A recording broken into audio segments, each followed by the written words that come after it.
but both of them are related to each other. First, I want to ask about the discourse of queer marriage rights in India. So, as we know, trigger warning, marriage structurally is violent. Marriage is a structure which is inherently violent. So when you are asking for marriage rights for queer people, how do you co-opt this queer movement slash queer right into a structure that is inherently దాన్ని మనం ఎట్లా చూడొచ్చు అనేది ఒక ప్రశ్న. అట్లాగే queer సంబంధాలలో కూడా చాలా హింస ఉంటుంది. సో ఈ హింసను మనం ఎట్లా చూడవచ్చు? అండ్ మ్యారేజ్ అనే హింసాత్మకమైన ఒక వ్యవస్థలో క్వేర్ వ్యక్తుల సంబంధాలని జోడించాలి, కలపాలి అనే ప్రయత్నాన్ని ఎట్లా చూడవచ్చు అని అడుగుతాను. ఒకటి అంటే దీనికి రెండు దృక్పథాలు చూస్తాయి నాకు. ఒకటి వచ్చేసి సాధారణంగా క్వేర్ వ్యక్తులు, ట్రాన్స్ వ్యక్తులు అవకాశము, ఆస్కారము సమాజంలో ఒకరిగా ఉండే సందర్భము లేక ఆ భిన్నతనాన్ని, ఆ క్వేర్తనాన్ని, తేడాతనాన్ని ఆలింగనం చేసుకొని జీవితం జీవించే ప్రయత్నం చేయాల్సి వస్తుంది చాలా. ఎప్పుడైతే ప్రధానమైనటువంటి సమాజము ఏదైనా భిన్నత్వాన్ని పూర్తిగా వ్యతిరేకించలేకపోతుందో ఆ భిన్నత్వాన్ని అనేక విధాలుగా కృషి చేసే ప్రయత్నం చేస్తుంది. అందులో ఒక ప్రయత్నం దాన్ని కోఆప్ట్ చేసుకోవడం.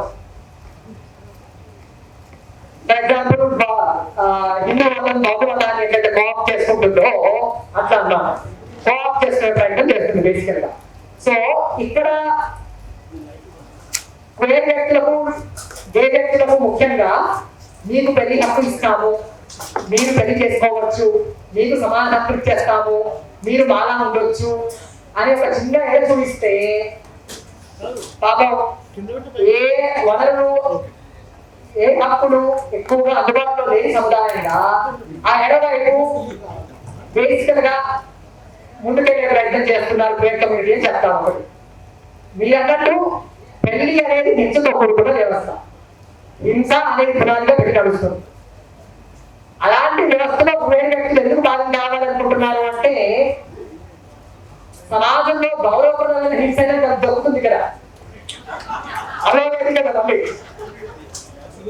గౌరవం లేకుండా హింస ఎట్లా ఇది నడుస్తుంది రోజు.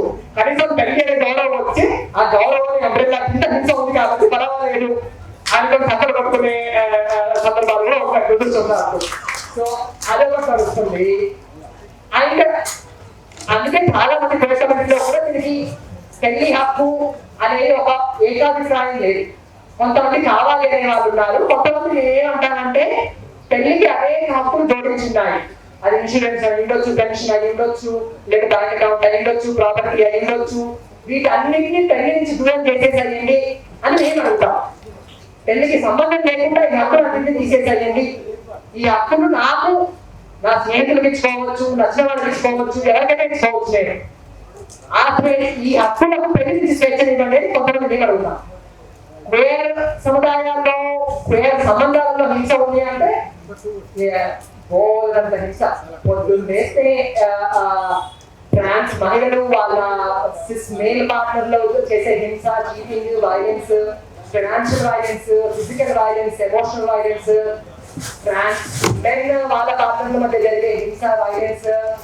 ఎందుకు ఒకటి దీనికి క్వేర్ వ్యక్తులు, ట్రాన్స్ వ్యక్తులలో పితృస్వామ్యం ఉండదా అనుకోవడానికి ఆస్కారం లేదు.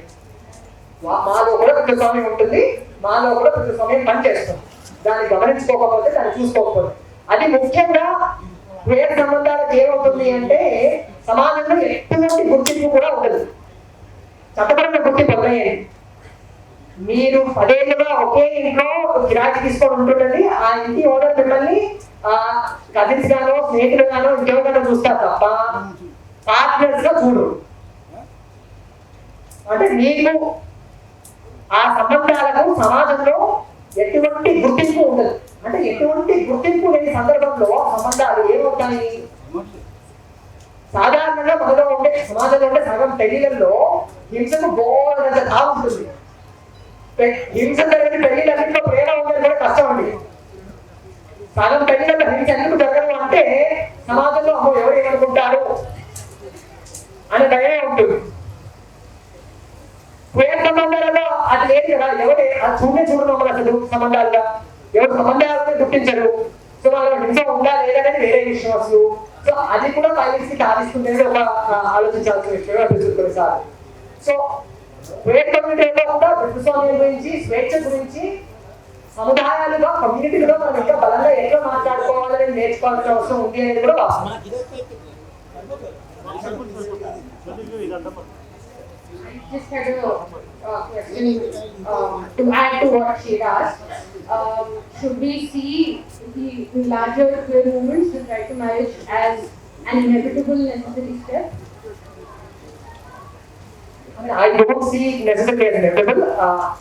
దాన్ని నేను ఖచ్చితంగా ఆ దాంట్లోనే మార్గంలోనే వెళ్ళాలని నేను చెప్పను. ఎందుకంటే మనకు పక్కనున్న నాట్ సో గ్రేట్ ఎగ్జాంపుల్ తీసుకుంటే ఢిల్లీ అనే దాంట్లోనే వెళ్ళారు. ఇప్పుడు అదే దేశంలో క్వేర్ ట్రాన్స్జెండర్ల పట్ల 600కు పైగా వ్యతిరేక చట్టాలు బిల్లు రూపాల్లో వచ్చినాయి వివిధ రాష్ట్రాలలో. సో ఆ ఢిల్లీ వైపే మార్గము అనేది మనకు ప్రధాన సమాజం చూపిస్తుంది. అది ఇట్లా వెళ్తేనే మంచిది అనేది చూపిస్తుంది. దాన్ని మనం ఎట్లా రెసిస్ట్ చేసుకోవాలి అనే ఎట్లా చేసుకోవాలి అంటే మన కమ్యూనిటీ రీసెర్చ్ ఏం డెవలప్ చేసుకోవాలి, మనము కొత్త సిస్టమ్స్ ఏం డెవలప్ చేసుకోవాలి, నేను క్వేర్ వ్యక్తులుగా ప్రధాన శ్రేణి సమాజాన్ని కోఆప్ ఎట్లా చేసుకోవాలో ఆలోచించాలి.